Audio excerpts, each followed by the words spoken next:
Good evening, everybody out there. It is another No Remorse show. Wednesday nights, 8:30 Central.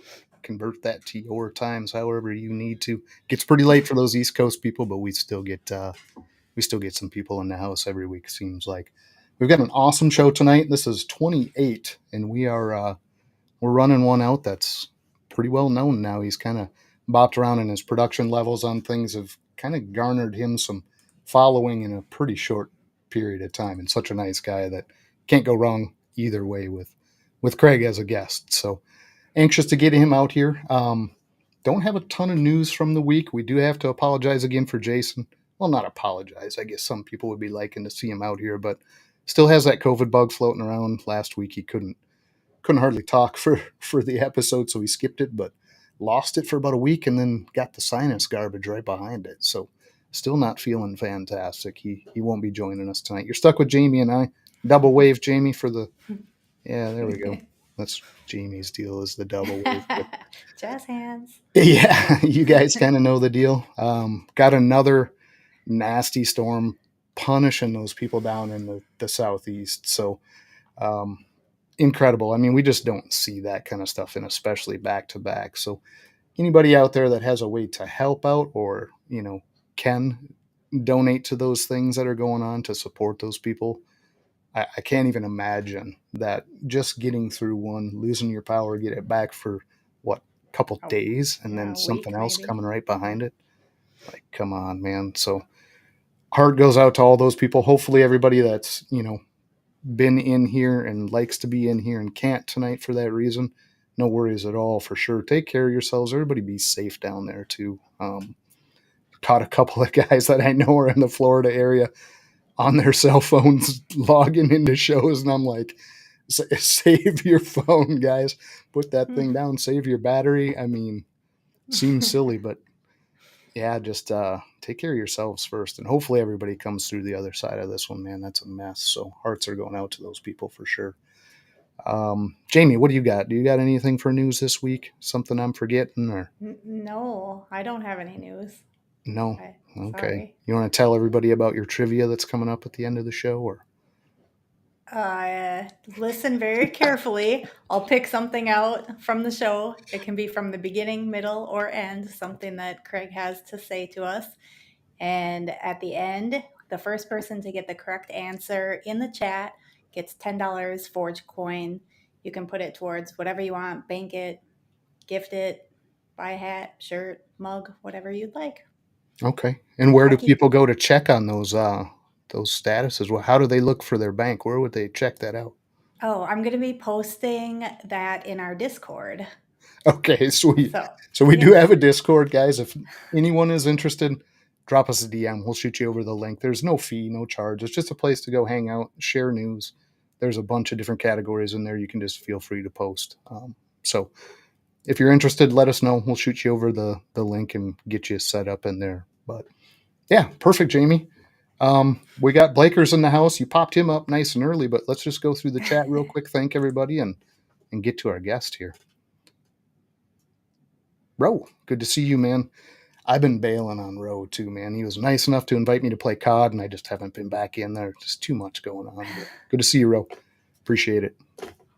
James Perry, good to see you here every week, man. Appreciate you for sure, 100%.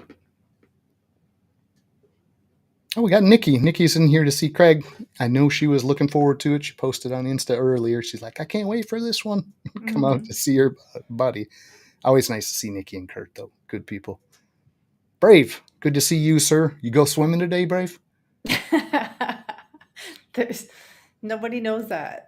No, I know it. Brave does, so he might chuckle. Some of these things are just between me and the guest. I don't know. So funny. Whoever's coming in to watch the chat. Luke, there he is. I don't know, man. Looking forward to another shopping spree with Luke. He's cruising through the store with his phone on a live. Cracks me up. It does, man. That was some good stuff. Celtic, good to see you. Appreciate it. Every week you're popping back in too, man. And that's nice to see all these people that come back week to week. Makes you feel like at least you're doing something right, something worthwhile. So appreciate you folks. T Keys had a hell of a show just a bit before us, and that's on every Wednesday, guys. It's the Whiskey Show. Chris Harmon, man. Oh, does that guy have some nice stuff. That black matter was mind blowing and how nuts that thing was. But check them out for sure. Appreciate you coming in too. I think it's, yeah. Uh-oh. Who's this? Did my audio come back? Did it go down and back? Am I out? It, you're back. Good? All right. Appreciate the heads up there, though, guys. We got to play Purple Rain.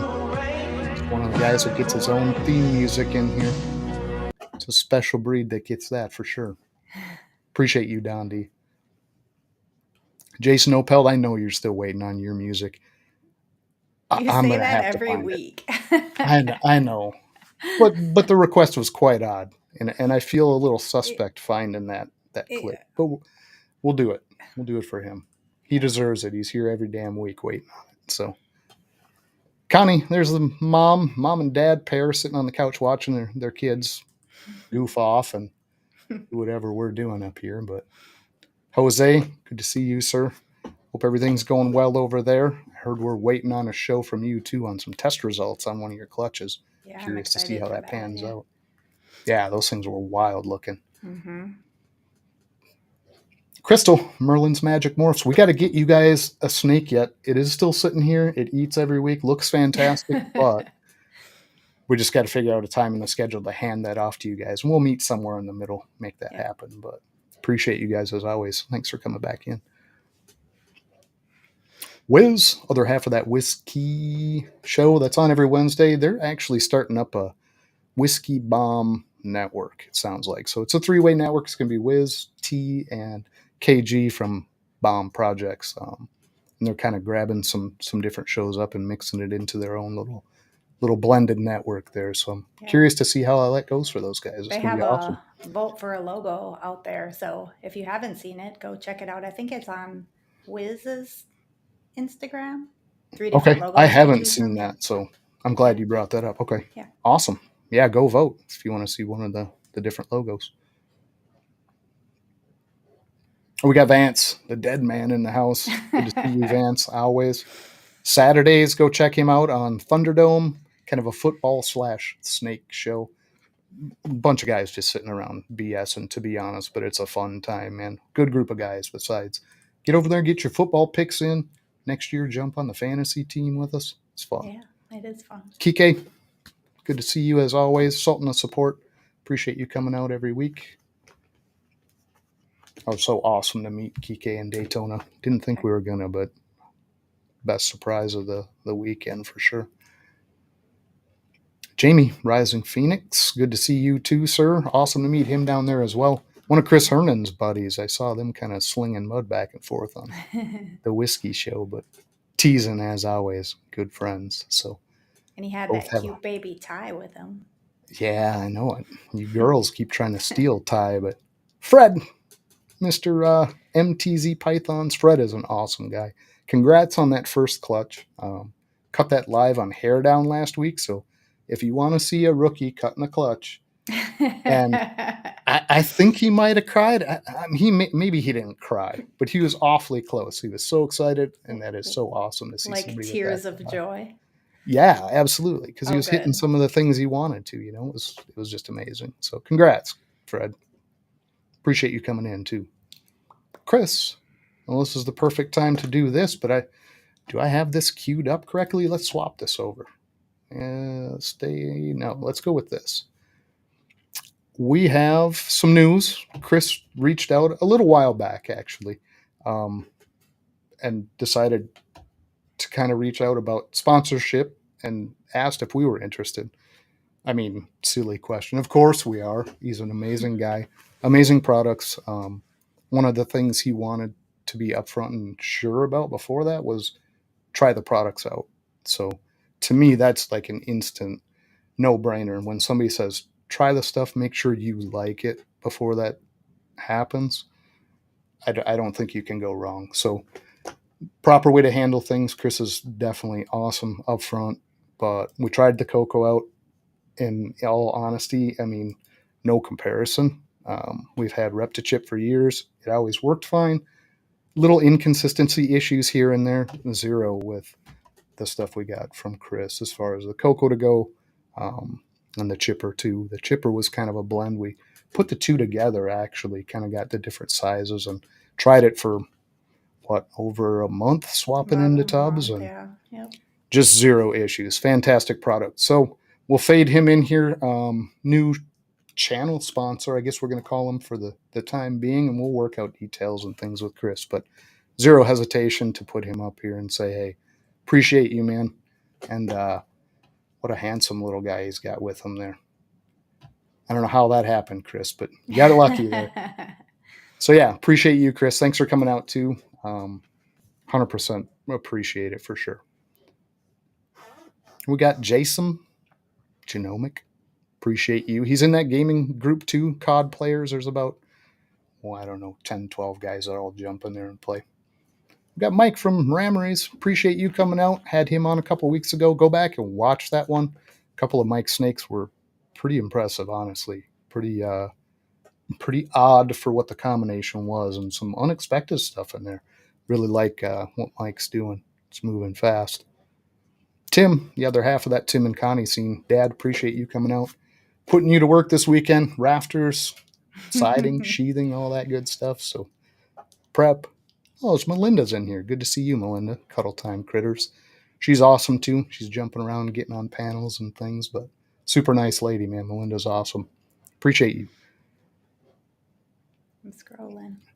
My eyes are darting around because I got like 3 screens to watch, so I apologize, guys. It's not math or anything like. Well, it might be math, but no, I'm kidding. Chris, Untamed Unhinged, has a couple different shows going now as part of the Herp Collector Network with his Retic Rundown. So check Chris out for sure. If you're not subbed to his shows, go check him out. Chris is an awesome guy. We got John, call him MM John because we got MF John from Ford. So just to keep things separated. John's awesome, man, down out of Texas there, but actually hatching some really nice stuff too. Appreciate you coming out. And Jason, we just got some news on Jason. I believe he is part of the 15 Minutes of Lame this year. We were contacted shortly after Jason was on the show, and just to kind of verify, hey, is this a good fit? Is this going to work? And we're like, absolutely. This guy is a card. I don't know how long we sat after the show just BSing, but hope the hands are healing up, Jason. Yeah. Good luck on that 15 minutes too, man. Appreciate you coming on. That brings us to the end. That's the end. Well, Yep. we got a commercial to run, and we're getting to the guest. We didn't burn too much time up here. So, Craig, anxious to talk with Craig, but let's run out Charlie's commercial, and we'll be right back.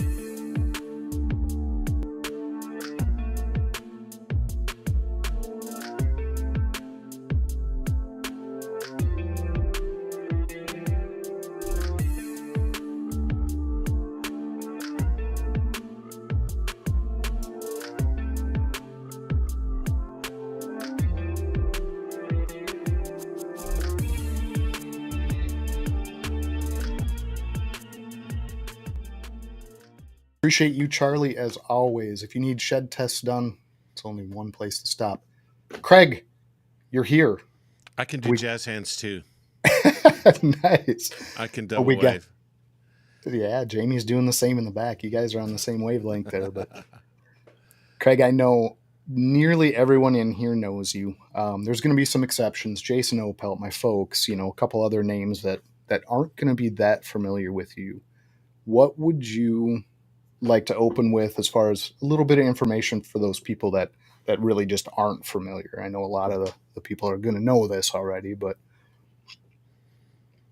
Well, I'm Craig Hansen. I like to keep and breed lots of different kinds of snakes. And so we've got boas, we've got several different species of pythons. And I just enjoy doing this. I make videos. I make videos for Instagram, usually once a week. Lately, it's been a little less than that. And then I do some YouTube stuff. So, yeah, that's it. Okay, perfect. Um, BashCoder, a lot of people are going to be questioning where the heck did that come from. I know a lot of us know the story that software was part of your thing in your background, but Hmm. what is the scoop on BashCoder? How'd you settle on that? Well, it was originally it was a gamer tag. Um, it's sort of on the nose because I am a bash coder. There's a language called Bash, and I code in it. But I started using it as a gamer tag, and then I started using it for music and everything. So bash coder just became the thing. Gotcha. And it is catchy. I mean, it has its own feel to it without that knowledge of it being an actual language and things besides. But yeah, that's cool. I So used how to have does? Oh, go I ahead. used I used to have friends that had a band, and the name of their band was Bash in the Code. So it was a little bit of a nod to them too. So Gotcha. Okay.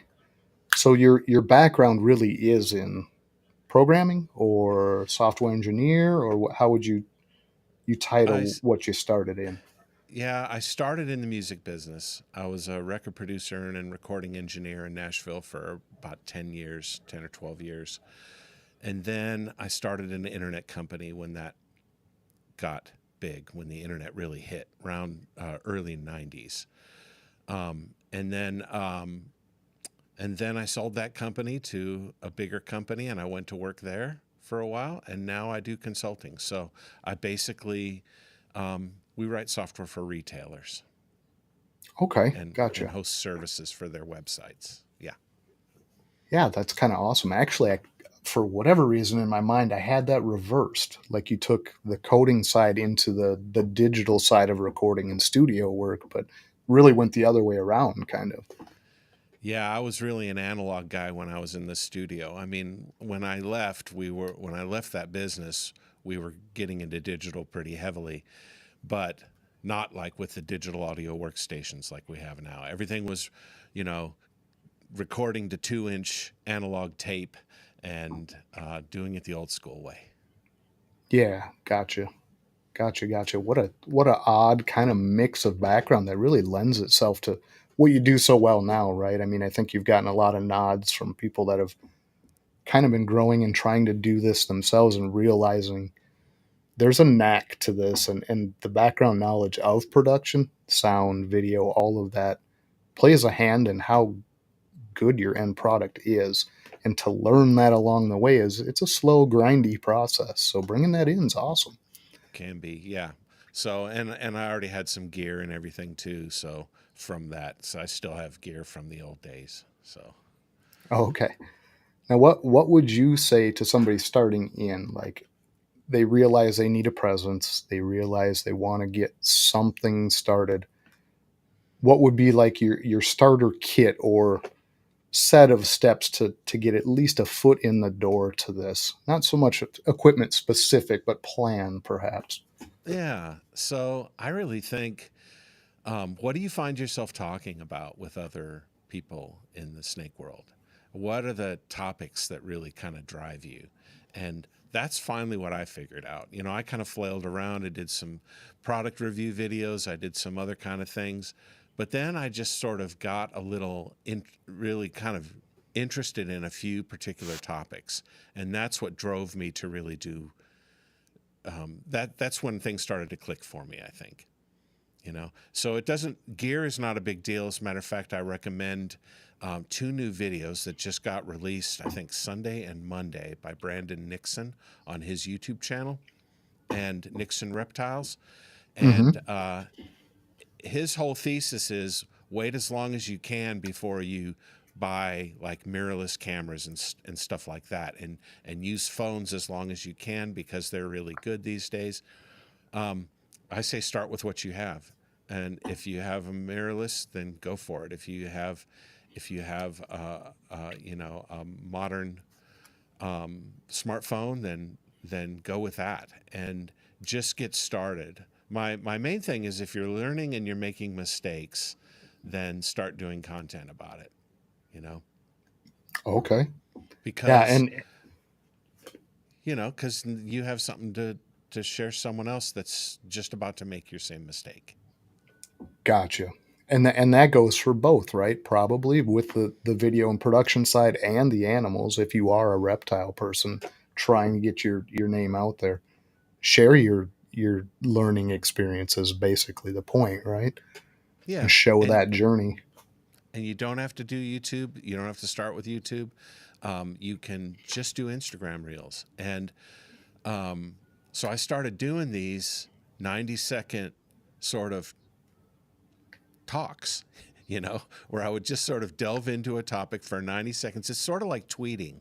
You're Right, limited. right. You're really limited in what you can say. So you choose your words really carefully, and you have to pare it down to fit in the size of a reel. On a YouTube short, it's even shorter. It's like 1 minute, I think, is the maximum length for a YouTube short. Is that right? I think it is. Sounds right. It's short, Yeah. yes. Yeah. So, I start on Instagram, I took a bit of an adjustment for me on Instagram, honestly, because I don't typically tell my story with pictures, you know? Okay. So, I mean, I like pictures, and I do post them. I post pictures of the animals and everything, but I really, um, a picture might be worth 1,000 words, but 1,000 of my words don't go into a picture, So I Right. basically decided to start just talking to the camera and sharing some thoughts I had for the week. And that's, I think, when I really started getting traction and people started taking an interest in what I was saying. Yeah, and it's, to your point, it's a nice platform to structure your thought into something useful, keep it short, concise. They can Yep. walk away with something, and you don't have that opportunity. I have the worst tendency to get on tangents and run off to side and not Right. stick to a point. So it does force you into that niche, but you do a much better job of that than most. And I don't know if it's purely, the selection of topic or just your personality that lends so much to that, but they do come off far better than similar things we see out there. And I Well, guess I and was it's, go ahead. Sorry. Oh no, I guess I was gonna say, like, what is your process going into one? Do you think about it way ahead and go, "This is what I'm gonna cover," and tailor that down, or is it kind of more off the cuff? I started off the cuff and then it got unmanageable because I was taking too many takes. It Oh, was sure. it take too long to kind of piece it all together, in editing. So I have a process now where I talk into my phone and put ideas in there, and I usually open up like the notes app or something and let it transcribe what I'm saying. I'll go out for a walk and I'll let it transcribe what I'm saying, and then I'll come back into the house and I'll cut and cut and cut and reword, and then I'll test it to see if it's 90 seconds, see if it fits within that window. Hmm. And then I'll record it. Okay, but very poignant for the most part. It always seems to be maybe not something that's related to current news, but it's like a current topic or issue that people need at the time. And I'm curious how you nail that every time. It feels like, and maybe it's just the way it's presented that it feels that way. But that topic selection it's uncanny. Every one I'm going, yeah, I was thinking about that the other day. Perfect.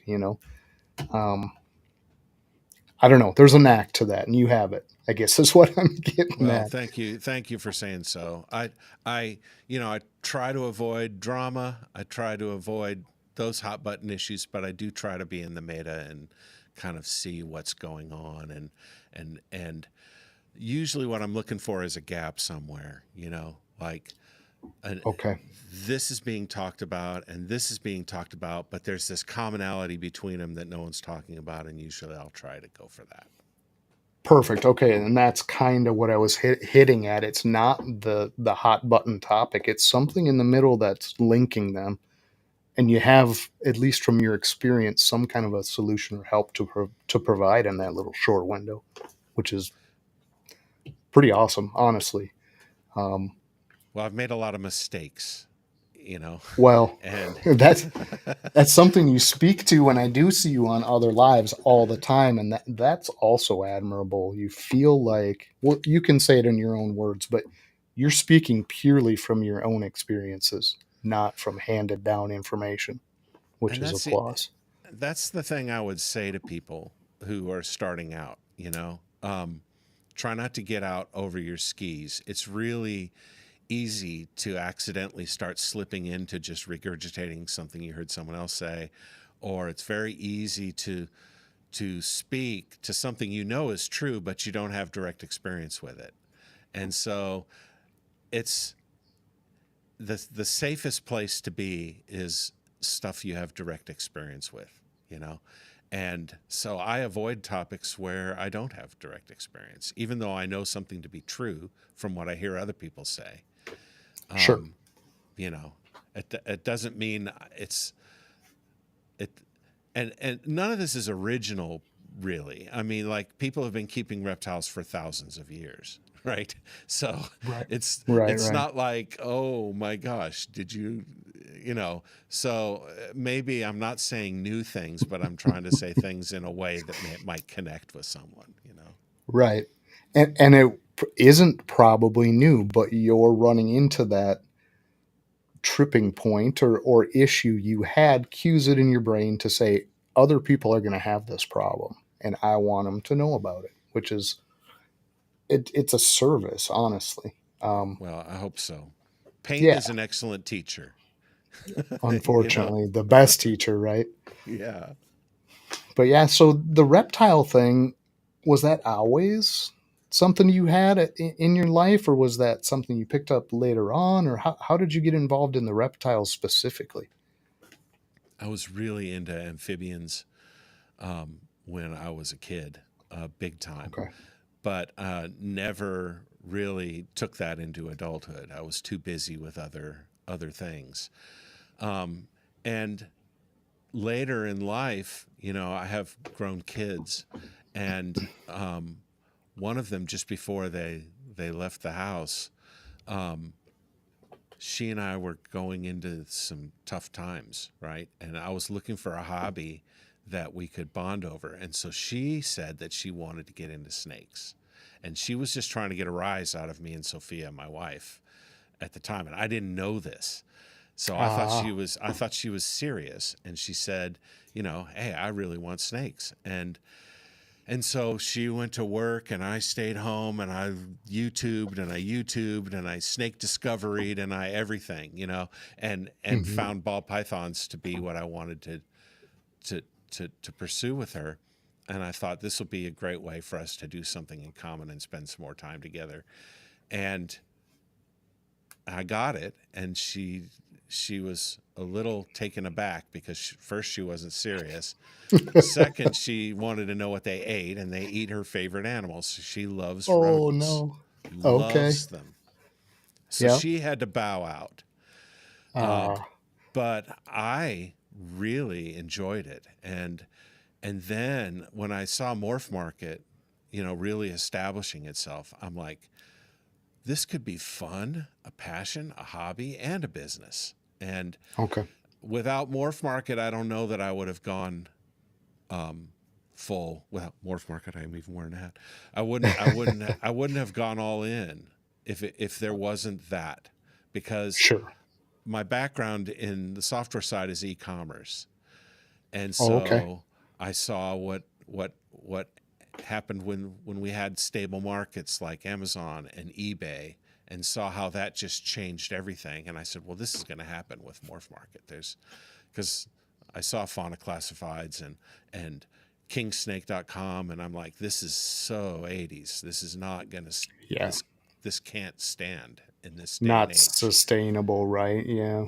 Yeah, and so those were great places for a lot of people for a long time, but MorphMarket really said, "Oh no, we're going to be your eBay for snakes, Yeah. and Gotcha. and we're going to be your market." And if I didn't have a clear market like that, I don't think I would have gone all in. Okay. And it's interesting that her kind of I don't know, maybe chumming the water or just testing you guys turns into something you find you really enjoy. But the conversion to these other species, how long into that did that take? Or were you like, I got these, now I want to see what these others are about? I really I started in my first year getting other species, and Okay. I had three goals initially. First, learn the animals, learn their husbandry and their care, learn the market, learn how to scale.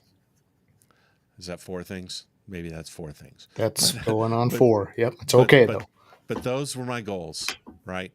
And and so I decided that I wanted to try more than just ball pythons. So I got into short tails, I got into some boas, got into some Brazilians, got into Dumero boas, got into carpet pythons, Okay.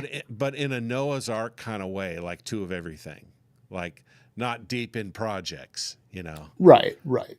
But you know, it was just I ended up with two of everything, and that really taught me a lot because I had to learn how to handle different requirements, right? Different Sure. humidity, different temperature requirements, different enclosure requirements. And so, Temperaments, you yeah, know, I mean, some are what the ball python gets the pet rock joke all the time, but some of these they are not going to sit still for you. nope. Um, so yeah, a lot of learning process there. So one at a time, did you get one until you felt like you were a little comfortable with that, or were you just like, okay, I want that, and are you just pulling them kind of all at the same time? It's kind of all at the same time. I hobby too hard in general in life, you know. I hobby Okay, too hard. Um, you know, I I had an initial collection that I think a lot of people have. I think they get in and they start buying, and they before they know it, you know, they've got more. You know, it reminds me of that Raising Arizona. They got more than they can handle. You know, yeah, and yeah, and yeah. I and I so I got myself in pretty deep before I realized, wait, I'm not sure that this is actually the collection that I can move forward with, Right, especially as a business. You know, so but even as an interesting hobby, it wasn't going to be. Once I learned I learned the morphs a little later than I bought things, you know? gotcha, sure. And so I ended up with a lot of animals that just can't move you forward. And if there's one thing I've proven to myself through modeling and through talking with a lot of people, Billy Rose, me, A Exotics, Kevin and Whitney got on a Zoom call once, Hmm. and we tried everything we could. Kevin's a spreadsheet whiz, right? And we tried everything we could to try to figure out if you could make a profit selling low end animals, because we keep hearing people say it. You know, if I had 1,000, if I could make 1,100 animals, I'd make $100,000, right? Hmm.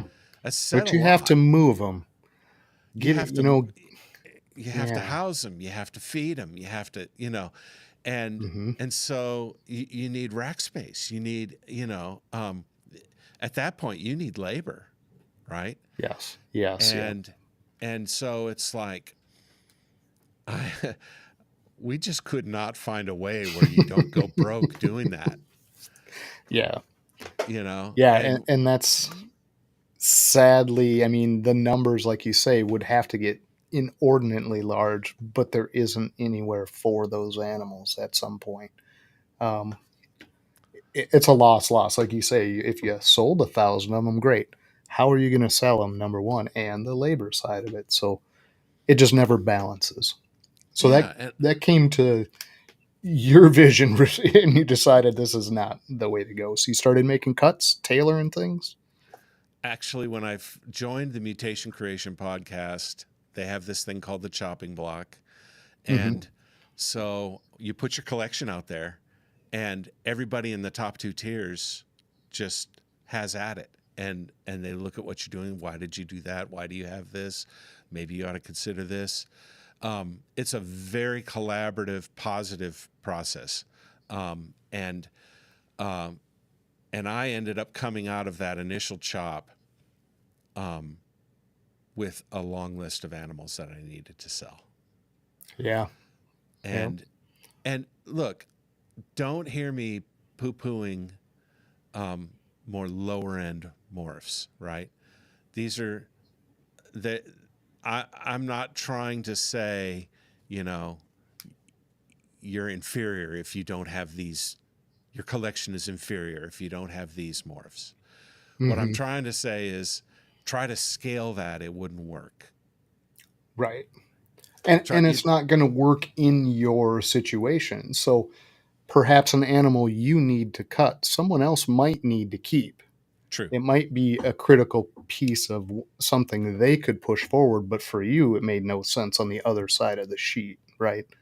So there is a big difference that I think people fall into that all the time, thinking the same 20 animals are going to be on everyone's list. And I don't feel like that's true. I could be wrong, but there's 5 that are on everybody's list to chop, and well, gene avoidance. Right. But there's not. It is. You're right. It's highly variable, and the truth is, there is a customer for every snake. There is a keeper for every snake. But what I really sort of figured out was that my costs, I had to be honest about my costs. And this is what I encourage everyone to do, you know? And so I used my business training and was able to figure out that my animals cost me $147 a year per animal per year. That's the cost of my collection. I would say that's right in there. Right. I mean, we've kind of looked at that too. It goes somewhere in that $120 to $190, right? And right, everything's going to vary, but yep, depending that's on a how safe you number. account for your racks. Right. Depending on how you account for your racks, right? So, you know, there's no such thing as a free animal. If someone gives you a free animal, it's not. It's, you know, for me, it's $150 a year. You know, Yep. It's, you know, and it is an asset, but it also represents a potential liability, right?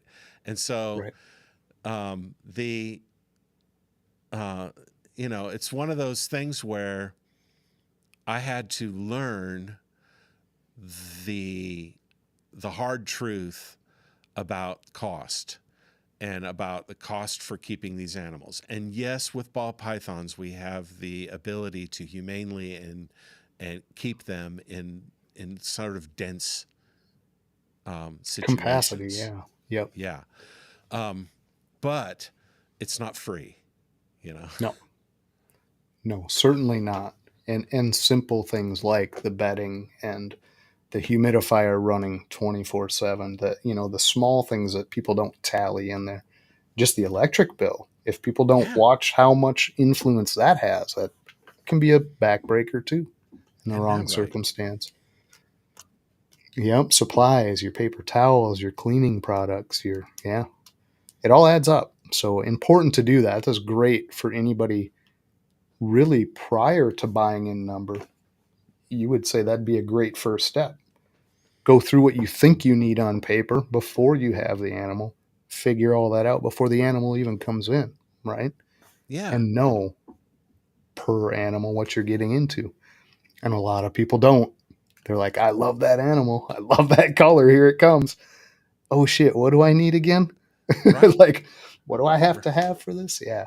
Right. Someone offers you, you know, 5 breeder females for $500. Well, tack $1,000 onto it, you know, or $750, you know, and that's your real cost for keeping them for a year, you know? And so, it's like, it makes you think differently and it makes you purchase differently.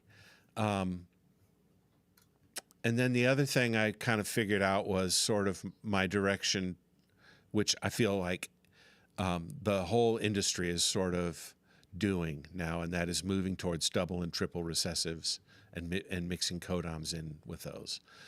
Hmm. And not the whole. I mean, we just saw a great example in the last hour on WizKey with Chris Hernan, who's doing so much great stuff with codoms. Yes. Yeah. And I just picked up a great mail from him, and doesn't have it has a single het clown in it. Yep. But Yep. he does such great stuff with all these awesome codoms. So I'm not saying it as a strict rule, but my first collection could not lead me towards any recessives other than maybe albino, and Gotcha. pied,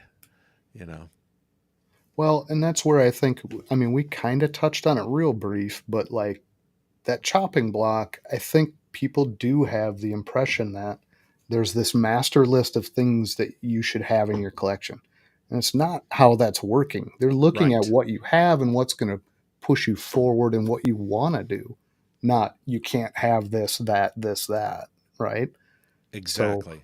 Good point. that's 100%. critical for people to think, and that insight for someone that's been in it, knows what that's going to produce in the next 4 years, has the ability to give that guidance, not just this master list of these have to go.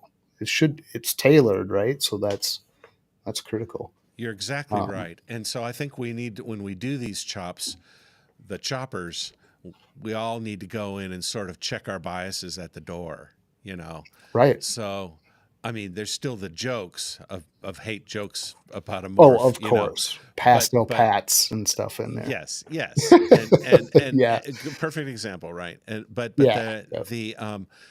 but the fact is that when you're offering advice into someone's collection, the most important part are the questions you ask beforehand.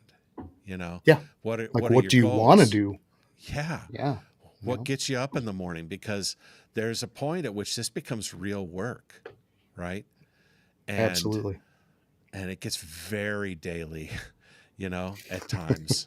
And so, and it's And slow, always right? daily when you don't want it to be. It's always daily. It's like, Yeah. well, I have to do it, so I guess everything else goes. But yeah, Yeah. So, I think asking people what their goals are. But me, for instance, where I'm at right now is I'm reassessing all my goals, and I'm asking myself what my goals are. And that's kind of, I'll be heading to Tinley this weekend, and I will be, sort of job one in my mind is to get some more focus. okay, I recently had some folks look at my collection. Well, it was last night, as a matter of fact. I'm in the double clutch Patreon as well, Patreon. with Okay, and with Matt and Mike, and they all looked at my collection and they said, "Oh, so how many recessives do you actually have?" And they went through and they counted them all. It turns out I have like 10 recessives, and right. and a couple, well, maybe 3 codoms that I treat as recessives. Like super Super ashfall, forms. yeah, Yeah. and or Candino, or Freeway, that basically you have to manage like a recessive. Yeah, act like super stuff. Yeah. Yep. Yeah, and so I'm always trying to ask myself, is this where I want to go? And I feel like my next step is to become more firm in my belief as to where I want to go. Like, Sure. I want to be able to focus my projects a little bit more. I think we all could do that. I mean, even Mm-hmm. people that seem like, hey, this is all they work, they still have things that they either are thinking about bringing in, but that that Yeah. gets everyone to different degrees, right? But we're in Yeah. the same boat. We have far too many recessives right now. I don't want to. I won't look yet. That math I'm doesn't going work with either. blinders right now. Yeah, the whole back math gets serious Yeah, it gets really fast. bad. But we're in the same exact boat, and we need to really do the same and start trimming some things that just don't make sense. Um, a lot of that too is due to our market, right? We're sitting in a market that now plans and things do have to adjust a little bit for that, because something that Yep. was a worthwhile project a year and a half ago when we add it to a holdback isn't any longer, and that needs to be reviewed as well, right? So um, how are you doing as far as the market turn? Are you finding some things that you were a little too far into, maybe just aren't holding like you hoped? Or I mean, I think we've all had that powerful animal we bought 2 years ago that's now worth a fraction of what it is. I talked to one breeder that will remain anonymous, but um, has a pretty high end collection. And um, their estimate, I said, do you think you've lost 75% in value, net present value of what your collection is in the last 16 months? And he said, yeah, that's about it. Or 18 months. Mhm. Lost about 75% of my net present value. So, you know, the those animals weren't for sale anyway. I mean, Right. this is their collection, right? So it's a theoretical number, like holding stocks. But Sure. it's really um, it's important now more than ever to ask. I think, should we do this pairing? Does this need to be done? Is Right. I know I want it to be done, and I love what happens, but will my market, will my customers want it to? Will the market want it to? Um, and that's a tough call, and I think a lot of people are paring back their pairings. No pun intended. Damn it! Yeah. I should always intend my puns. Right. You, Have the you little have you have to intend your puns. yes. But some of the better ones are unintentional. So we'll just Yes. pretend you did. Okay. Right. We don't need any political stuff coming out, Jamie. Yeah. So that we'll still steer clear of politics as far as we can. But um, yeah, I think that's true, and I don't think there's anything wrong with that either. Just saying this doesn't make sense and don't pair it, right? The other thing and I don't know, maybe you've seen this too, but we have some things that aren't ready yet. To buy that animal now is extremely reasonable, but we don't see it in the combination we're putting it with. So how do where do you evaluate Right. that? And if you don't have a market for something you haven't seen, again, it makes it tough. There's a bunch of what you have on one side, but when you have it on the other side in the pairing you're looking at, there's a lot of risk in saying let's give it a whirl or let's not, right? Because you could sit with something that had zero value at the end of that, or the other side where now that's sought after and it has a tremendous value, right? So it's a weird market right now, and I It, some stuff are really continue to hold their value. It always seems like the stuff I want to buy is really expensive, just like it was before, right, right, and the stuff I want to sell is really cheap. So, from one standpoint, that hasn't really changed.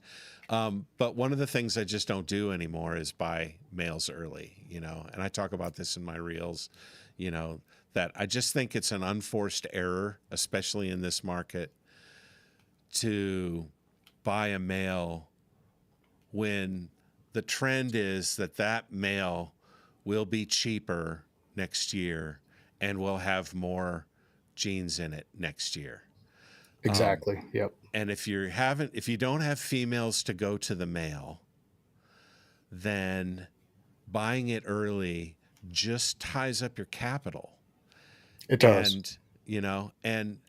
And, and then that capital somewhere else won't lose the value as fast as that male will lose its value in the next year.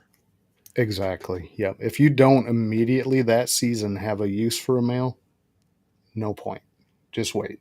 That male Yep. or better will be around the next season. 100% agree on that. I think that's a great one for people starting out because that is a huge tendency. They see this stacked male, but they have females that are a year old. Well, that's not going to help you any sitting in your rack feeding it. Yep. So it's a good point. Good point. So I don't know. I just where I'm at right now is I just really want to have a more unique focus.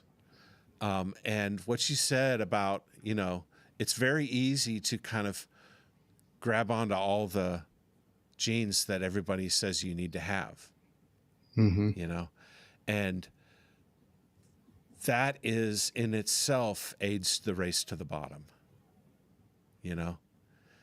because if everybody does the same thing, then that creates a glut of that in the market that doesn't have to be there because you could be trying more interesting things. Absolutely. So when you're deciding on that, aside from the obvious market influences, right, things that just are not going to make monetary sense, what drives you to create your next pairing? Is it color? Is it pattern? Is it a combination of both? Are there specific things you look for in a combination that's a goal animal for you, or how does that enter into your factor for pairing things up?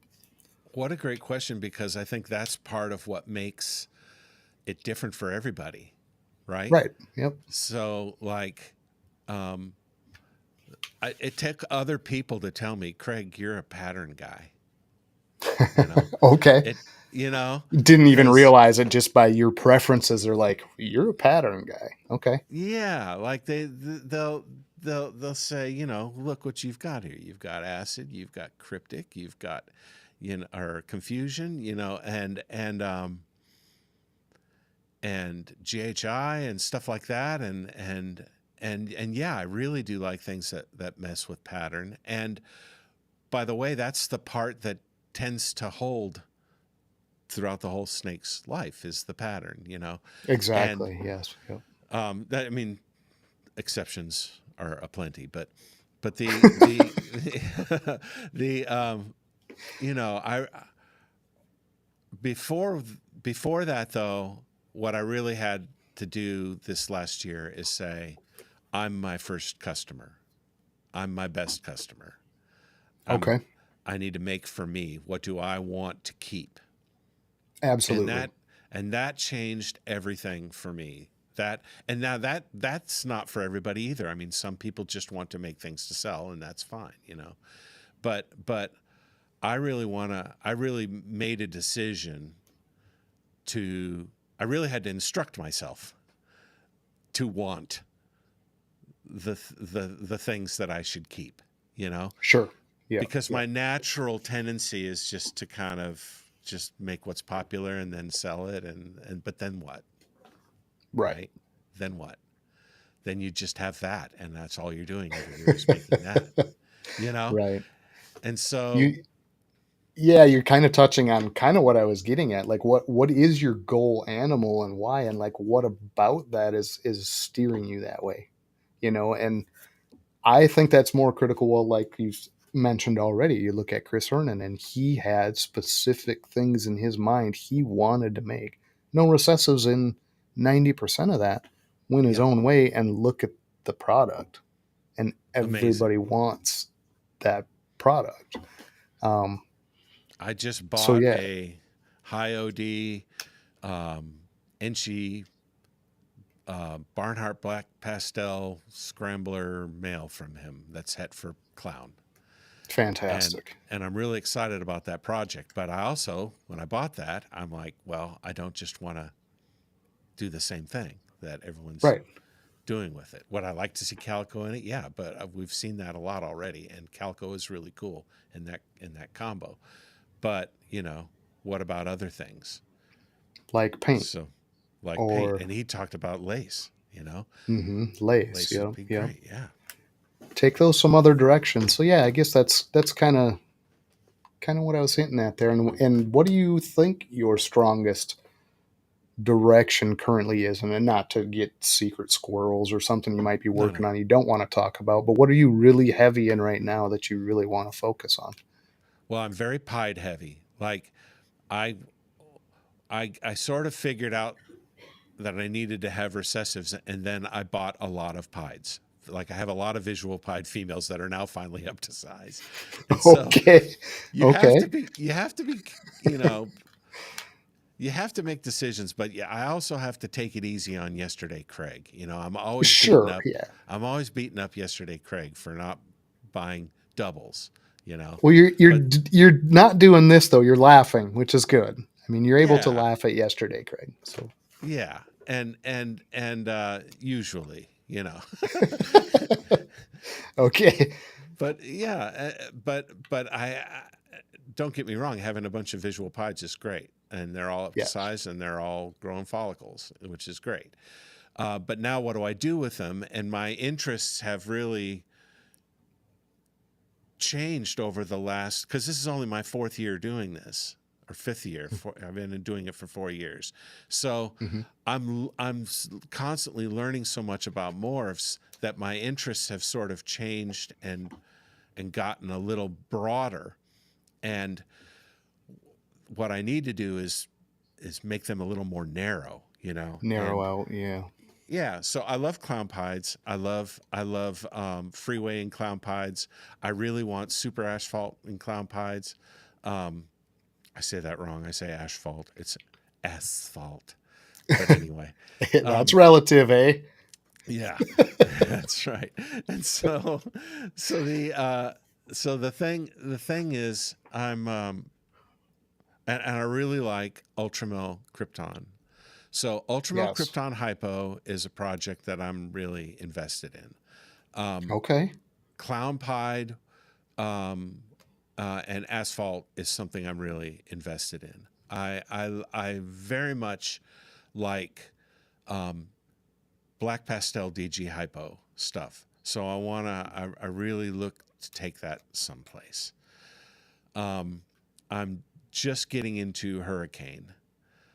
Okay. So focusing on some codoms is actually helping me figure out which recessives I want to do, you know? Isn't that funny how it feels reverse?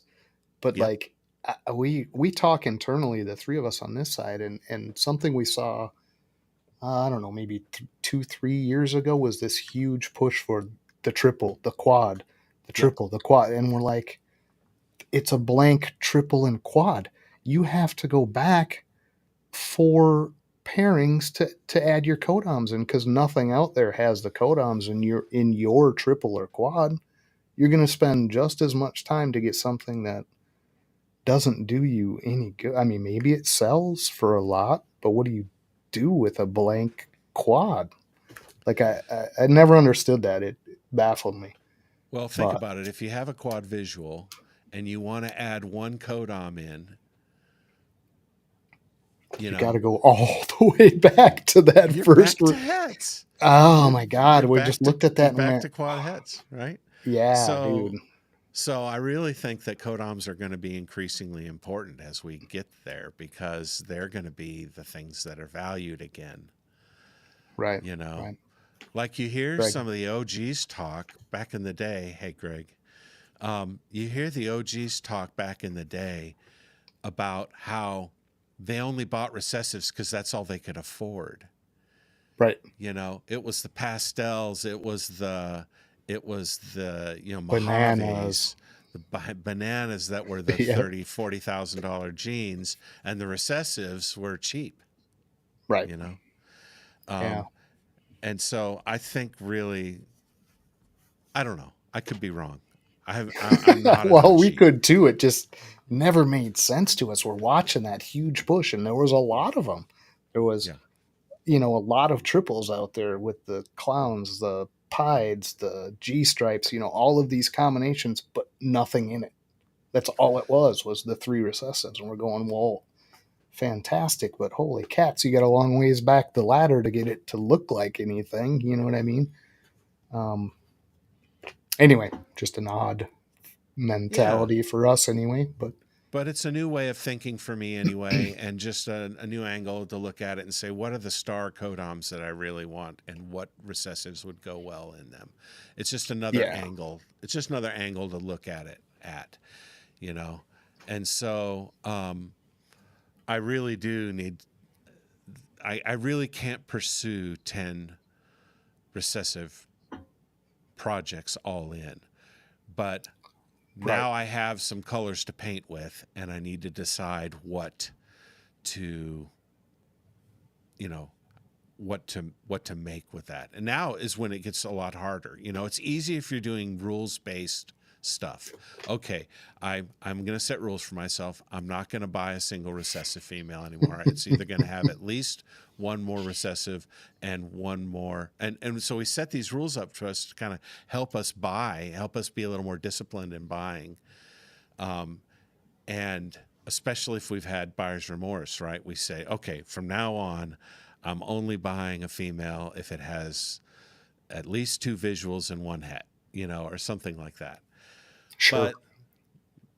But you know, those kind of plans, they're helpful, but it's not a plan. It's a rule, No. but it's not a plan. It's not a vision. It's sort of a quality standard you're trying to set for yourself to keep you from buying animals that maybe aren't A going to move control you forward. mechanism, basically. Yeah, Yeah. There's but it's not a zero plan. path. It's no vision, Yeah. right? Yeah. Yeah. And it assumes that all the recessives are the same, and as if they would all work with each other the same, and they don't. You know. No. So what I'm hearing is you're doing pied, Mm-hmm. you're doing still some clown, Mm-hmm. and you're going to stick some krypton together with that Yep. and ultramel. Is Yep. that the Yep. So Ultramel, Krypton, Cryptic is a great base for me. It gives me my puzzle vibes. I really like the puzzle project, but I probably won't go there in the near future because I get what I want out of that with Cryptic and Krypton. Plus, it plays well with Clown, and now with your clown? Yeah. and you know, it a Het Clown with Het Cryptic, of course, is just as good as a Cryptic, you know, and so it allows you more paths. You can make more variety of snakes with the same set of animals with those kind of Absolutely. allelic combos. Well, and those overlaps that just work well, period. So the big things like we decided early, same kind of thought process is to go with the ultramel, the xanthic, the clown, and the pied because they all play nice. You know, Yep. you can literally mix any of that in. We'll add the cryptic in, so now you have a krypton offshoot. Yep. You know, and it's pretty simple to make a lot of stuff play nice, like you say. But there's some far flung things that just don't work or Mm. isn't where you want to be. I think a lot of the albino people are going to have a tough time with that. You know, where they're real heavy, in particular albinos. It they're pretty. They're very pretty. So Migs. Miggy. I just feel like they're extremely limited. I don't know. I don't want to diss a gene, but I don't know how a person moves from there to something different once that's in the mix. But a lot of people would say that with Xanthic too, right? So you're getting this black and white palette.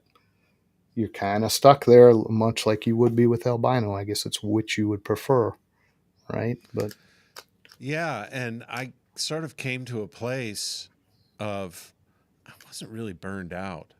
I'm not really burned out. I just came to a place where I was just I don't really know. Like if you had to put a gun to my head and say what is your favorite thing, I've already given you my main projects, you know. But sure, but it's like it's you can't just call vision up you have to fill yourself with a lot of information first. There's sort of there's like a triangle of information, where at the very bottom it's a pyramid. You have like data. It's just ones and zeros. It's just points of interest. And then you have like knowledge, when you can sort of make some sense out of the data and come to some conclusions. Then you have understanding, maybe above that, where Mm-hmm. you not only can come to those conclusions, but you know why you came to those conclusions, and And at the then top is vision. it's vision, it's Yeah. wisdom, it's insight. All those things come from having that base. And so what I'm really doing right now is taking stock in my base of knowledge and understanding. And that's this month. That is my project this month, is taking stock of my knowledge, trying to fill in some knowledge gaps and make some kind of big decisions here soon. Yeah. I think everybody's on that teeter, and it's a perfect market to do that in. Honestly, where everything just True. isn't pulling you towards some gotta do situation. It's kind of static. The water's pretty still. Everybody can calm down for a minute and weed Right? through what they're mucking around in a little bit, right? That rat race portion of it feels like it's really calmed down all through the COVID thing. That's what it all felt like. Like, who can get that next hot gene next and do something with it to get it out there, and I feel like that's kind of slowing down, which is good in a way. A little more thoughtful, We feels like, anyways. I live in Alabama, and we always quote Bear Bryant in Alabama, and former coach of the Alabama Crimson Tide, Mm-hmm. and so we, one of his famous sayings is, "Never confuse activity with accomplishment." Right, running You around know, doing nothing. yeah. Yeah, yeah. And so there's this kind of idea, the rat race part of it is like what we can occupy ourselves. It's all we can do while we're waiting for these guys to slowly grow, right? Right. It's like, it's the meta game, and Yeah. we it's very easy to operate at a pace that is way out of sync with our animals, Yes. And our end It's, goal, ultimately. I mean, it's there's out of no sync with reason. everything. Yeah. There's no reason to make fast decisions on an animal that lives for 20, 30 years and isn't going to be ready for 2 or 3. there's Absolutely. there's no need to make rash, fast decisions. But we want that, and as part of the hobby, and that's the exciting part, except for Mm-hmm. maybe clutch cutting, Speaking of, what's left in your season? Do you have a couple coming yet? Yeah, I've got 2 clutches that just came out. I've got a Candino Pied clutch that just came out. I've got another clutch that I'm waiting to shed out. That's OD yellow belly pied stuff, and then I've got a what's left? I've been drinking since breakfast. I haven't really. Drinking But water, right? yeah, I'm a monster. See, this is the bad Billy influence. I start drinking Okay. water. I think he's done with that now, right? He is. He Yeah. is. But I can't remember what my last clutch is. So But you anyway, basically have 3 to go, you think, for yeah. this season. Yeah. Okay. And so it's like it's a small season for me, because all this stuff is growing up. Like they all hit like this 1,000, 1,200 gram mark now. And so they're all just now ready. And they were they were in an awkward place a year ago or several months ago, Sure. And so now they're all up to breeding size, and I'm seeing follicles in all of them. but this year was a very slow year. Next year, I could pair up to 30 females. Okay. I have probably 5 or 6 females I won't pair. But the question is, how many am I going to pair? And Sure. I'm just going to really push this vision concept. I'm really going to push this on myself and just really make hard decisions now. And I don't know what that will yield for the clutch count for next year, but it'll be certainly a lot bigger than this year was. Okay, gotcha. So the bulk of what's coming up now is stuff that you really are needing and is part of going forward. It's Yeah. not cut animals that need to hit the road or borderline stuff you're iffy on. Right. It's all things you really need. Okay, well that's a Yep. great spot to be in then. We're not there. We have a lot of trim to move out. I'll be honest. We've got God, Jamie. Well, nobody can hear Jamie, but there's several breeder females that need to cut because I think we're in that similar number, 30 to 40 females we could pair. But I'm thinking there's probably 14, 15 of those we could take right off the top that just don't push anything forward for us. They did. Their purpose is foregone at this point. And I don't mean to So- misspeak. It's not like everything I've got right now is just golden. There's a lot of pairings that I could Right. do this next year that wouldn't be wise pairings. So Okay. I'm really trying to make those decisions now, though. But I feel like this is the season, right? For me, this is when my females are ready. This is the season where I need to make decisions, and I want to take the hardest stab I can at getting some wisdom and marshaling some wisdom from, and to make these pairing decisions, because I really want myself to be the first customer, and I don't want to just go, oh, this will sell at shows, let's pair it. That's my favorite statement of the night. They're not all golden. Okay. On that note, we're going to find out some odd stuff about you. Okay. I'm sure you've seen Hot Seat. Jamie's itching back there, I'm sure. She's got a list of ready. questions for you, but we're going to just flip you guys over there. Good luck, sir. Hope you're not going to overheat. We'll see you back here in a couple. Hold on here. All ready. right. I'm ready. Here we go, guys. Hot Seat time. Good luck, Craig. All right. Hello. All right. I'm ready, Jamie. John was starting to make you sweat. I'll just see if I can carry that on. I should have brought at least a lighter. Or a hose, sprinkler. Yeah. All right. Are you ready? We'll get I'm started. ready.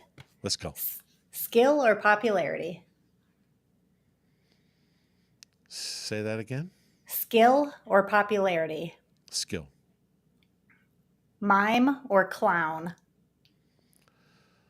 Oh, neither. Man, they both belong in that fire that you've got. What? Yeah. Doesn't one intrigue you more than another, though? No. Why? No. They're both evil. No. I would go mime. That's so cool how they move. I think I would go mime too. At least they don't speak. Yes. Yeah, they're mute. Yeah. All right. Would you rather be a guest or a host? Guest host. Oh, perfect. I'm not gonna take these. I think I am enjoying being a host. Okay. Croissants or bagels? Croissants. Just enough butter to hold the flour together.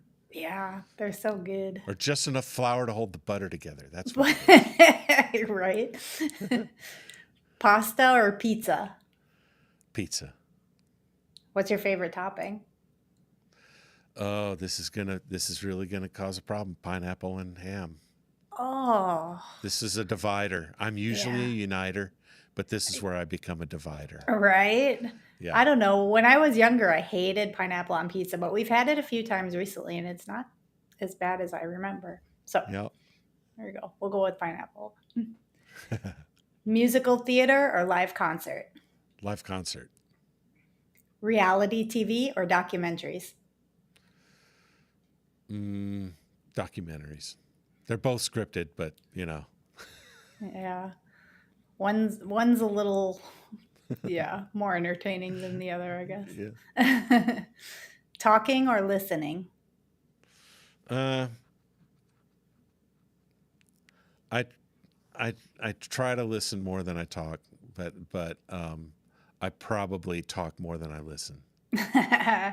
No, they each have their own time and place, right? Yeah. A Beautiful Mind or Mercury Rising? Mm, beautiful mind. Word searches or crossword puzzles? Word searches.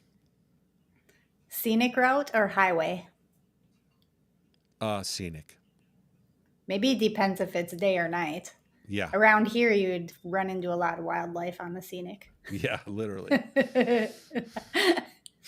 Would you rather attend a poetry reading with Emily Dickinson or shake hands with Mother Teresa? Um, I'd rather shake hands with Mother Teresa. I was curious what you would answer that one as. Yeah. Reading the Poetry is book. right there next to mimes for me. Yeah. No, just kidding. That's too good. You'd rather be in hell. Ooh, that's funny. Reading the book before watching the movie or vice versa? Read the book first. Okay. Would you rather have the ability to read minds or shape-shifting powers? Oh, I would not want to read minds. I wanna believe. Well, yeah, I shape shifting any day. Okay. Would you rather be personally fulfilled or professionally fulfilled? Personally fulfilled. Would you rather live in a world without music or without color? Color. Yep. How would you like to spend your free time? Um, I have mastered the art of leisure. So it's hard work, but someone's got to do it. And Yeah. leisure is my bag. You don't have free time because you hobby too hard. That's right. Usually What would I'm watching YouTube, and I'm usually learning stuff watching YouTube. So when I'm just sitting around, I'm always watching YouTube, it seems. Yeah. Yeah. We have it on a lot in the background. What would you recommend people have prior to starting a podcast? We already kind of touched on this, but just a quick summary maybe. Just think about what you want to say. Yeah. What do you have to say? What's your thing that you can share? You know. That's good advice. If you could hang out with any cartoon character, who would you pick? Oh, really? Cartoon character? Yeah.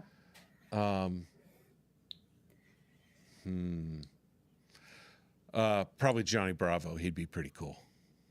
I don't know who is Johnny Bravo. I'm going to have to look He'd that be one cool up. He'd be cool to hang with. I'm going to look that one up. John's talking in the background and nobody can hear you, babe. It's all right. It's all right, John. Craig, what do you want people to say about you when you're not around? I'd like to be known as someone who's loyal and loves well. That's what I would like to. Yep. Very people nice. say. I love that. You survived the hot seat. Wow. You didn't even have to turn the sprinklers on. Thank you, great. everybody that stopped in tonight. And as always, don't forget to like, follow, share, and subscribe. Thank y'all. Well, man, we're back. Yeah, I apologize. I can't help it, man. I'm talking back there laughing at the It's answers. funny. And You're realize cracking me people up. can't hear me, right? But dude, Johnny Bravo, that's a top-notch answer. I'm Come gonna on, give do the you- monkey with me. Yeah. Oh, he's right. good. Yep. What was that based off? It was like a weird, like Elvis combined with something else.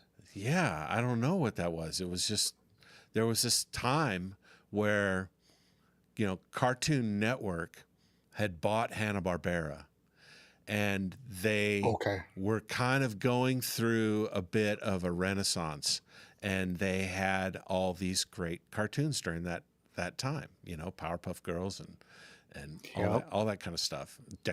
Dexter's Laboratory, and so Dude, Dexter is good. it was sort of a mini, like for millennials and stuff. That's the golden age of comics, of Right? cartoons. You know. Was that Pinky and the Brain in that group too? No, that was Warner Brothers. That was Warner. Okay. Yeah, Yeah, I get so but many in that time frame mixed up because that was it. We had a what 10-year-old kid at about that time, and that's he's flipping through them, and I'd catch yeah. half of it, or be doing something else. But Johnny Bravo, man, I'd always stop and just laugh my ass off. Guy was too much. But good choice. Proud of that one, man. I dig that. So yeah, I think you touched on some things that are super important. We did not do that. We had no goal in mind for the podcast when we came on. Our big thing was, and it was a little bit of a push from different people in the industry that were already doing it. Um, Not a push, or I'd say a nudge from people in a nice way, in a positive way. Gershon, T Yeah, Keys, other people that are like, just start, right? We had an unfortunate family incident right as that was about to start for us. So we lost about a year in there of recovery and healing and been things there. like that.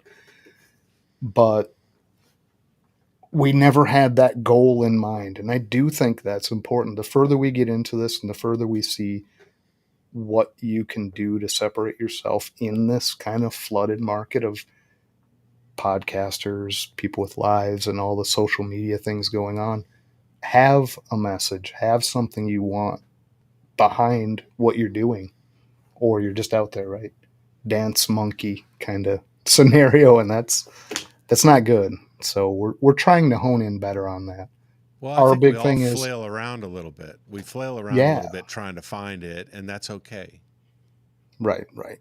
But it's guest first for us. I guess that's Mm, what it is. It's like, nice. get the guest in there and put them not only on the spot with the hot seat, but pull some things out of them that maybe people don't know about that person.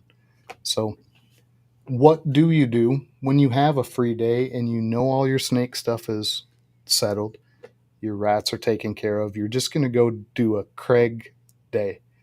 What are you going to pick? Do you golf? Do you fish? Do you I do a couple different things. I might do music. I might record some music. I for many years I've been a ham radio operator. Talk about an old man hobby. And That's awesome though. so I do Morse code, high speed Morse code, and talk all over the world on ham radio. Um, I've got chickens, more cloaca havers. That's the key. We're only You're going to big on raise animals. cloacas. We're Yep, big picking on up. cloacas. Yep. Okay. So and sometimes I'll paint miniatures like Warhammer miniatures and Really? Okay. yeah, do some of that stuff. So I don't play video games so much anymore. I used to. I used to play all the Blizzard games, but I don't so much do that anymore. It's I would rather be a little more still now than and do something a little more sedentary and something less stressful than play video games for me. Yeah, it gets pretty competitive and frantic. I played for years too, but I find that more so now. I'm not jumping in like I did. I don't spend nearly the time I used to. So Yep. I understand that. Settle your brain down a little bit. Feel a little more focused on. No, Jamie's back there piping in. No fault of Jamie's for anyone out there that's curious, but no, I just find less attraction to that now for whatever reason. Right. And yeah, it's good. I paint, do some of that stuff too. So take time Nice. out and slow down and do that. Haven't lately. Too many other projects. Yeah. Always curious when we have guests on. Like, we know there's other things outside in your life you take part in. How about your family? How involved are they with your reptile portion of it? Wife, kids, anyone jump in there with you and do things? Do you have employees? Never asked that. Yeah. we had 7 kids, and 2 of them passed away over a 2-year period of time. So Oh my really, goodness, I'm yeah, sorry. really a massive uh, kick in the teeth. It was, I don't know how to describe it, but we lost um, one 1 year, and then the next year we lost another, 2 completely different reasons, and it just absolutely destroyed us, right? Um, and in that time, the reptile hobby really was a lifeline because I didn't want to get out of bed. I was absolutely destroyed, and could not get out of bed, but I had to because these animals need me, right? And so I had to get up every day to feed the rats and do that stuff and clean the tubs. Um, but one of my sons that passed away, he was really into helping me with the rats. None of the other kids are really. One is definitely allergic to rats. Others don't have the same interest, but everyone's super supportive. My wife won't touch them, but she really is super supportive because she's seen what it does for me. She's seen how it saved my life, honestly. Yeah, Um, yeah, I you got know, that. and but I do have an employee, and she is fantastic. I've had 2 employees. One of them is now off to college. The other one is not yet in college, and her name is Emma, and she's 16 years old, and she is right there in the thick of it. She does all the rats. Yesterday, she fed almost by herself the whole collection. Wow. I Okay. sort of watched and guided, and like out of 150 animals or something like that, she made maybe 3 choices that were not wise. Uh, and That's pretty darn good, though. I mean, that's right, young. right. Um, I brought her to Daytona, and my wife and I brought her, and she had the best time. oh, I And bet. so, um, she's she's really great, and she works maybe 10 hours a week here. Okay. And how long to get her to that point? Did she come in fresh? I guess that's the first thing to ask. Did she Yeah, have a background in it? she's the daughter of a customer, and so Ah, she had an affinity to ball pythons. okay. Um, but she was not very experienced, and so now she's been with me now for 10 months, 9 months. Oh, wow. Okay. So Nice. she can really do a lot of stuff, which helps because I'm really kind of busy in my other profession, and so it really takes a big burden off me when she can come and do the cleaning and stuff like that. But doing And the that kind feeding, of man, that's kind of a big deal. Trusting someone to do the feeding. absolutely, that's like the final boss in that scenario is like, Yeah, can you get through those racks and get everybody fed, right? Holy really cow, is. that's awesome. That's a great progression. So, and to have that trust too is, Yeah.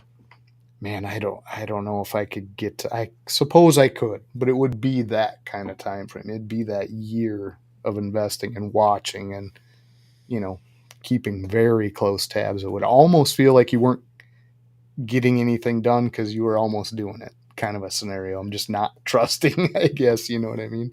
That's right. Um, so kudos to you on that, to be able to let go of that kind of, how do you want to say it, that stress ball of trust. I don't know if I could. I Well, don't a know if year I could. ago, I broke my back. Well, it was more than a year ago, a year and 4 months ago or so, I broke my back. And I was laid up for months. And had I not had her predecessor trained up to do everything, I would have been screwed, you know? Yeah. And I got help from the local community. We got some great folks here locally in the Birmingham, Alabama area. Um, but without, and oh, by the way, I broke my back right before we moved, and we had to move the whole collection without me. And the rodents were the worst part about it. Oh my Um, God. so if I didn't have these guys trained up, it would have been impossible. So I really encourage people to do this. Have a helper. You know, I have a reel about it. You need help because you don't know you need help until you need it. and then Right. and then you need like specialized help, and and so where do you find them? And I always say talk to your customers and see if they have kids that want to learn, you know. There you go. And so that it's a double-edged sword, because kids have so many commitments, right? Right. And this is sort of low on the list. So my solution is I pay really well. Yeah, So, you kind of have to keep the yeah. time slot narrow, but keep the pay good. Yeah, Kind of a trade-off. Yeah. because I'm competing with important things like homework, Yeah. you know? Or volleyball or, Yeah, cheer squad or whatever it might be exactly. that, Exactly Yeah. right. Yeah. Right. Yeah. Well, it's not the mall anymore. We know that. So you're not competing with Right. that anymore. But True. Those were the days. yeah. So you broke your back though. How is that a It heroic was heroic, scenario or very heroic. You nailed it. yeah, I think I heard this and the way you presented it was so comical. But I you were was changing a changing a light light bulb. bulb. I was standing on a chair I shouldn't have been standing on, and it just went back, and I fell back, just landed on my tailbone. Oh my God. It was the worst.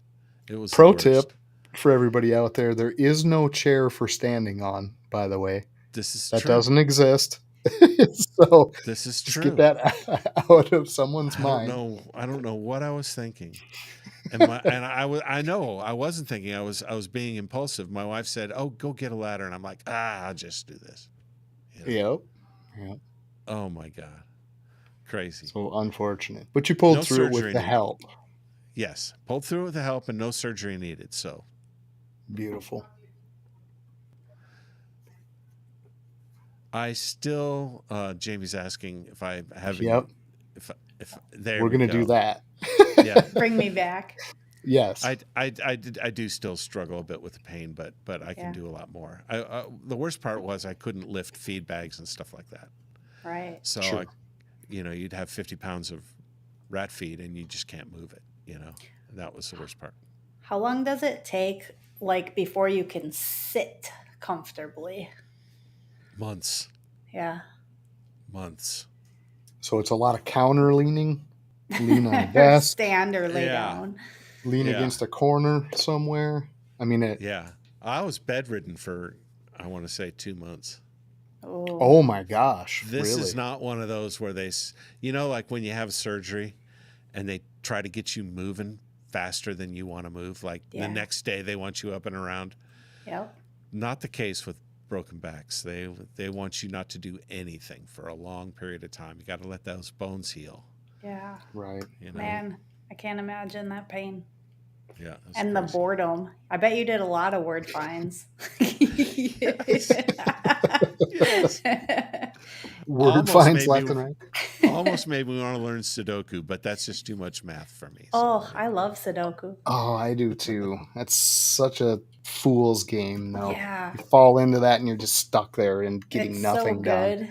You get down to like the last couple squares though, and Yeah. you know there's a mistake. It's like, oh, that's the most Right. frustrating. Oh no. It's almost like you got to start all over. Yeah, absolutely. Well, we've pretty well covered it, and we are stretching this beyond most of our shows. But You're at fun. the end wrap up, before we get Jamie's trivia, we always put it on the guest, and we'll bump you up. Shout outs. People who you just want to give a shout out to, any news coming up. This is your forum platform to say, hey, I got this coming. Check this out. These guys are awesome. Go check them out. And this is your little shout out section here. Great. Well, first, Eric's Morph Factory. We see you in the chat. We know you're in harm's way there for the hurricane, and hope you do great. And hope you pull through good. Just got to get through it. You're right. And so we're praying for you. Nikki and Kurt from Irresistible Pythons are just such an encouragement, and they're really partners with me in so many things, not the least of which is our podcast, the Reptile Workshop, which is once a month, once every 5 or 6 weeks, depending on the cadence of the content and how fast I can get the editing done. And so go check us out on YouTube, BashCoder.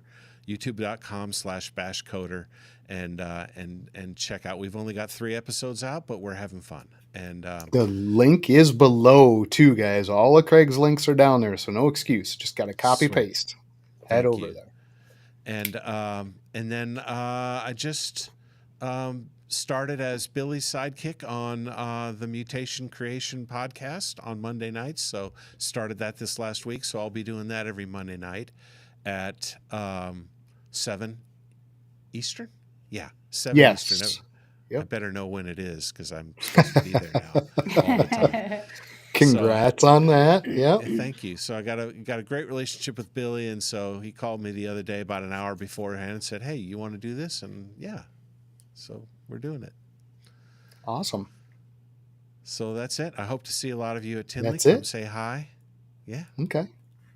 Sweet.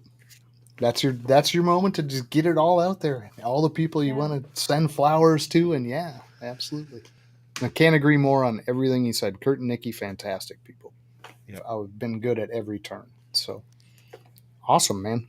Appreciate you, Craig. If you want to hang out while we run through this trivia, don't spill the beans. Vance tried right away in the first episode. He's like, he almost said the answer. No, Vance didn't do that. Let's see what Jamie's got for us. Go ahead, Sounds Jamie. good. Pop something up here. All right. Well, I've got 2, but this was the first one that I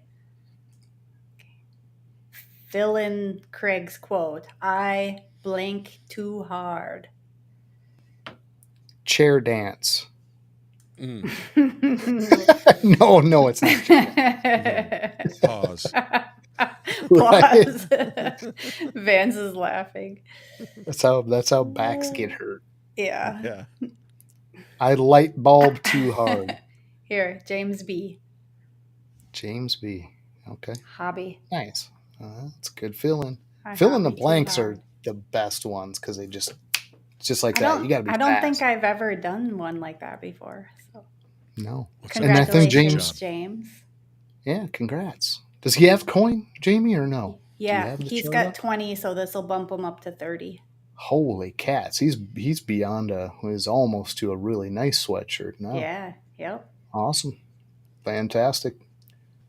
Yeah, and don't forget to cash those in, or at least reach out to us, guys. If there's anything you want to know about, hey, how much does this cost, or what do you have available? We can shoot you over all kinds of stuff. There's a couple different merch stores and stuff you can go look at. Pick whatever you want. So up to you.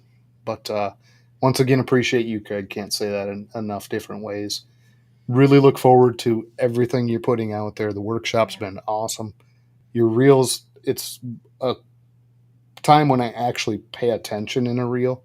There's some where we're just doing the left thing, but when yours come up, I actually watch and I genuinely get something from each of them. So well done on that. Appreciate it. Thank you so much. Appreciate that. Yeah, for sure.